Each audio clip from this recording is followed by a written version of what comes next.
नमामीशमीशान निर्वाणरूपं विभुं व्यापकं ब्रह्मवेदस्वरूपं निजं निर्गुणं निर्विकल्पं निरीगं चिदाकाशमाकाशं वासं भजेहं निराकारमोकारमूलं तुरीयं गिरज्ञानकोटीतमीशं गिरीशं करालं महाकालकालं कृपालं गुणाकारसंसारपालं मतोऽहम् तुषाराद्रिसङ्काशगौरं कबीरं मनोभूतकोटिप्रभाषी सलीलं स्फुरन्मौलिखल्लोलिनीचारुगङ्गा लसत्तानपालेन्दुकण्ठे भुजङ्गा छलत्कुण्डलं पृशुनेत्रं विशालं प्रसन्नाननं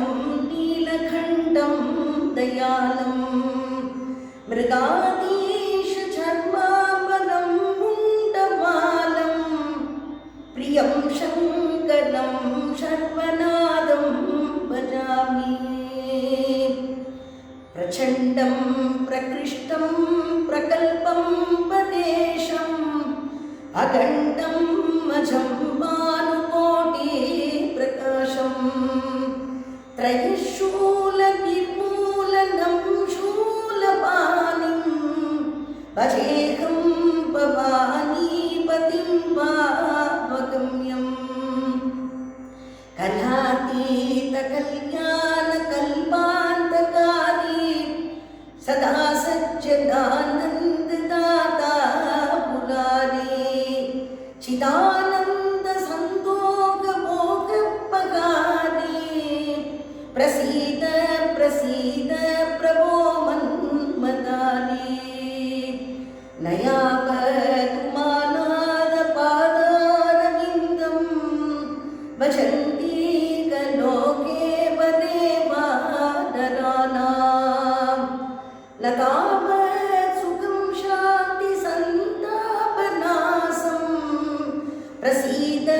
प्रभो सर्वभूतादिवासं न जानामि योगं जपं नैव पूजां न तोऽहं सदा सर्वदा शम्भुतुभ्यं जराजन्मदुःखौकतागप्यमानं